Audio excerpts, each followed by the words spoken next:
Let's return to This Week in America. Here's your host, Rick Bratton. Welcome back, everybody, coast to coast. This Week in America. Pages and Leaflets of North Oxfordshire by Angela Fortnum is a well-researched and illustrated family history of her maternal grandfathers, offering a window into the life and times of her ancestors. It details the family's move from agricultural laborer to plush weaver, baker, miller, and finally smallholder. It also highlights the changes in the family's religious beliefs and includes information about the churches and chapels associated in some way with the family. It includes copies of a number of documents, including wills, making it a useful tool for anyone who is considering researching their own ancestry. Angela was born in the market town of Banbury, Oxfordshire, England, where she attended school, fulfilled her desire to work in a bank in Banbury before transferring to a department in Birmingham, England. Taking early retirement in 1998, she returned to the family home in Banbury. She took a course in health and social care for which she was awarded a certificate by Open University. Having had time off, she then began to research both her maternal and paternal ancestors.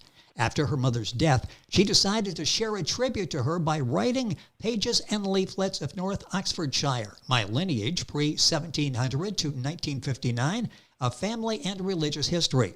And the author, Angela Fortnum, joining us from London on This Week in America. Hi, Angela. Welcome to the program. It's great to have you with us. Thank you very much for having me on your program. This is a fascinating story, not only the story, but how you went about putting this together. So many people think, boy, I wish I had the time to put my family history together. You did. What inspired you to research your family history? There were several reasons why I was curious, but the main one was that I was born, as you said, in Banbury. It's a market town, very quiet, very rural at the time of doing the research. But when I was working in Birmingham, it was a city, and I didn't feel at home. So I decided to find out why I didn't feel at home. Were my roots actually situated in the countryside? So, without further ado, I decided to research my maternal grandfather's family.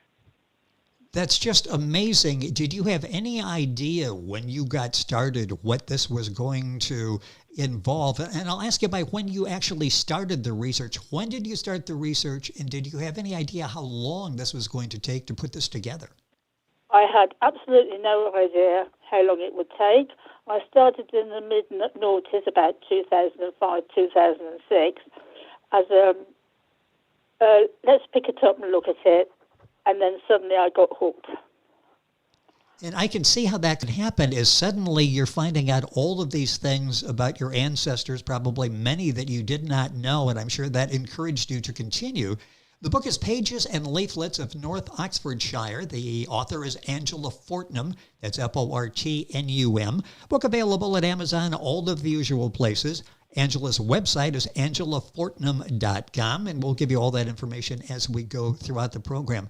Once you decide to do this, as I say, this is so intimidating for so many people. We would like to do that, but then when you start thinking through the process, it's like, this is going to take a while. How did you get started? What was it you did first step to get this project going?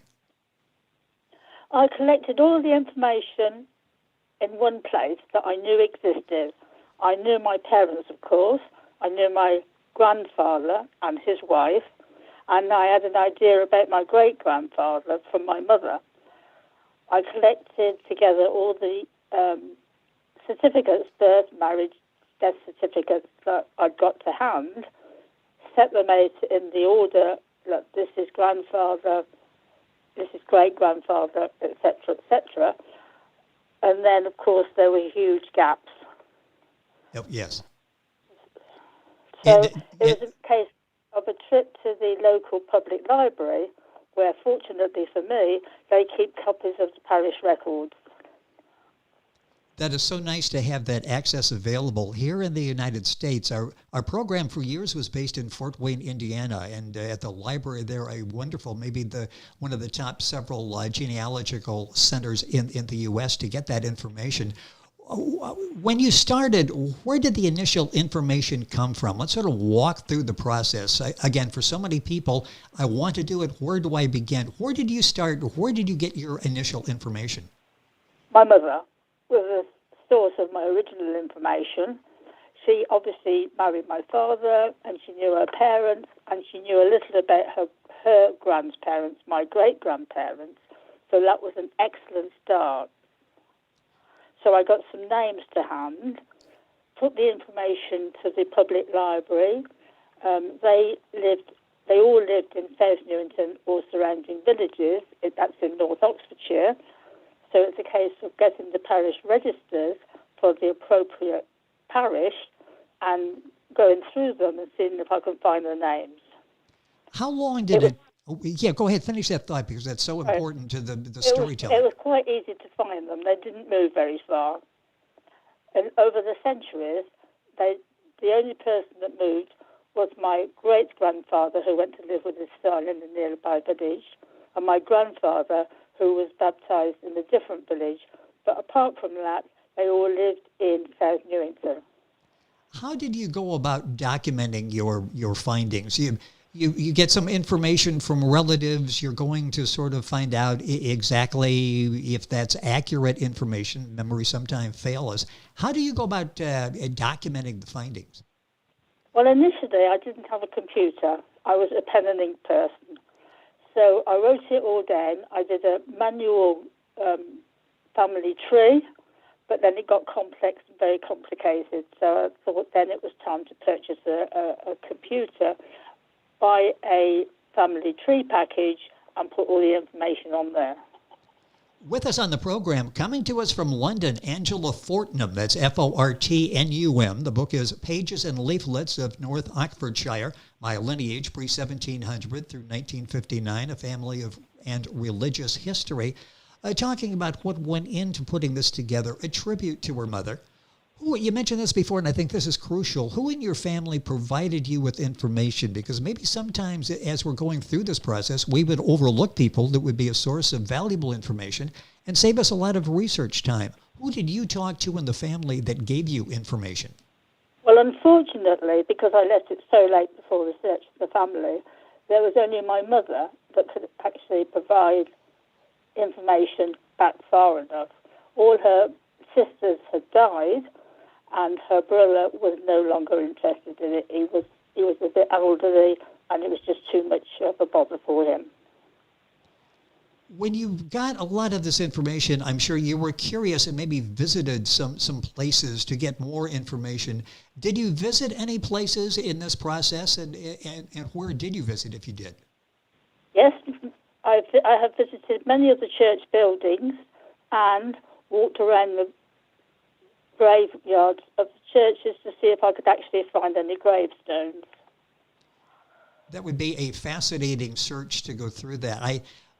Again, people think this is like a long, slow, laborious process. I have a feeling, though, when this starts to unravel and your family comes alive in your mind as you're going through it and preparing the research information and writing it, it's a fascinating time. Was that the case? I'm almost thinking it'd be tough to stop at the end of the day when you're putting things together. Yes, well, as I said at the outset, you're going to do it for a few minutes today and then pick it up and do a few minutes tomorrow, but then you really, really get hooked, and that takes up more of your time than anything else. What findings surprised you? Were there things that you knew, things that you heard about, not sure, and things that totally you had no idea happened? What surprised you as you were putting the family history together? Well, there were several things that surprised me. One was the changing of the religious beliefs over the centuries, from Quaker to Church of England to Primitive Methodists to Wesleyan Methodism, and then back to the Church of England.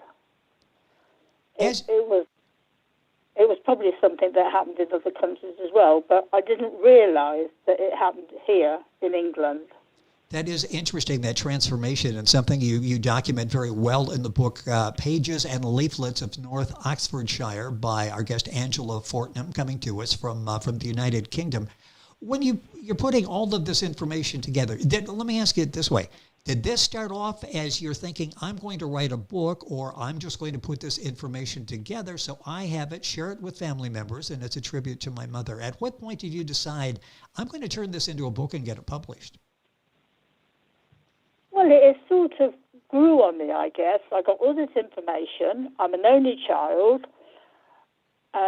So I thought, what's going to happen to this information when I die? So I thought, no, it's taken me a lot of time, a lot of research, a lot of sorting. I'm going to share it. And in sharing it, I'm going to remember my mother, who helped me with some of the research, and hopefully keep the family alive for many years to come.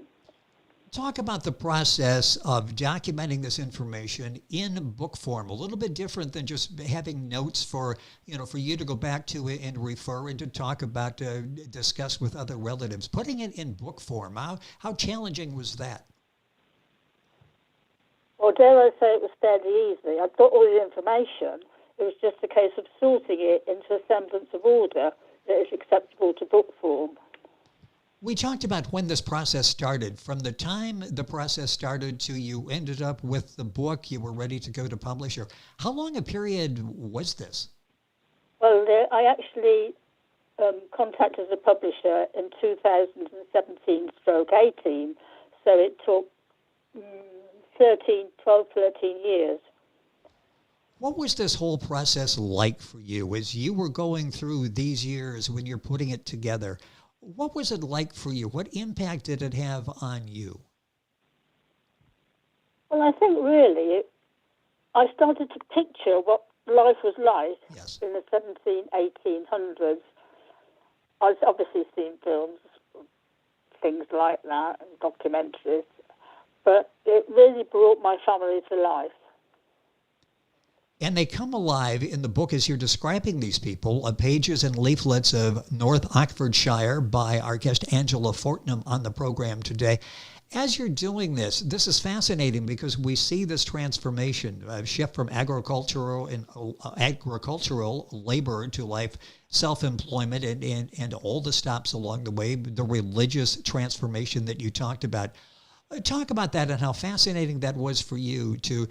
It's not just the information that these things happen, but you sort of have a background as to why they happen. How important was that in putting the pieces together in your family?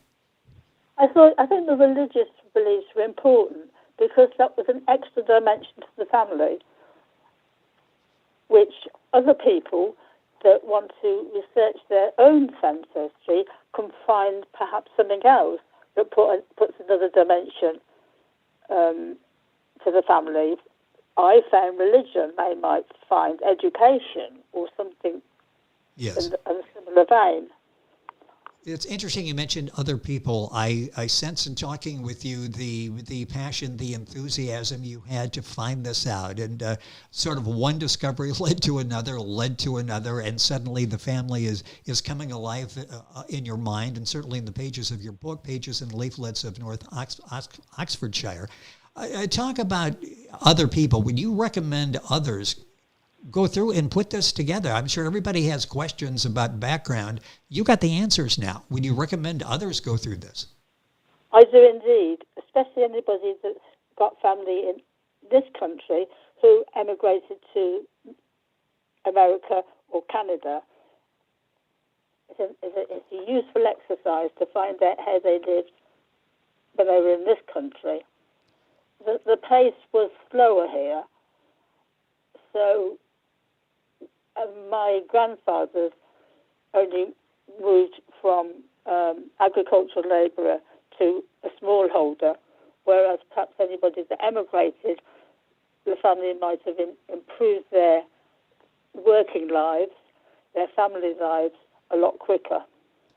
With us on the program is Angela Fortnum. If you're Googling that, that's Fortnum, and her website is angelafortnum.com. All of this, of course, on our website, thisweekinamerica.us. The book available at Amazon.com as well. We thank LitPrime.com for arranging our interview with Angela today. The book pages and leaflets of North Oxfordshire, My Lineage, pre-1700 through 1959, A Family and Religious History.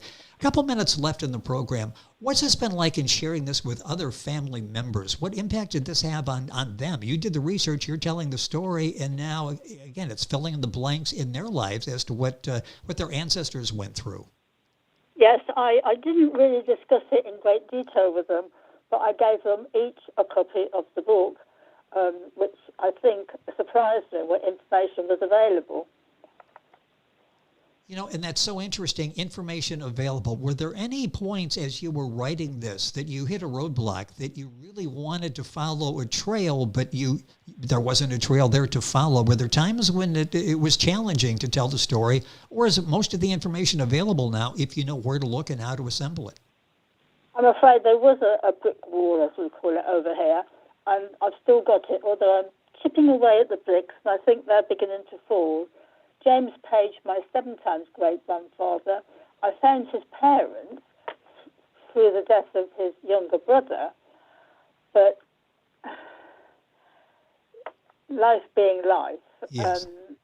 And information available, not so much available in the 1680s, I found it difficult to actually find out too much about his parents. I did find them eventually, and that's given me some incentive now to look further back in the family.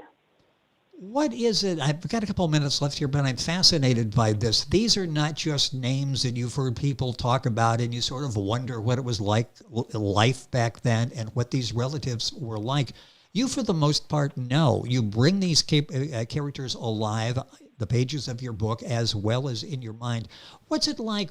Do you feel closer to these people now that you really know something about them? Yes, I do. I feel now I've found my roots. I know who I am.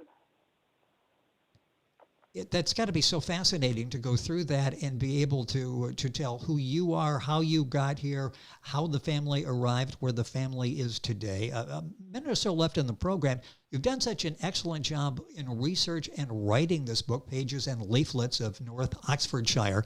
Are you going to do another book? Are you going to continue writing? I'm going to continue writing. My next book will be William Page and Maria French. That's a working title, so it may change.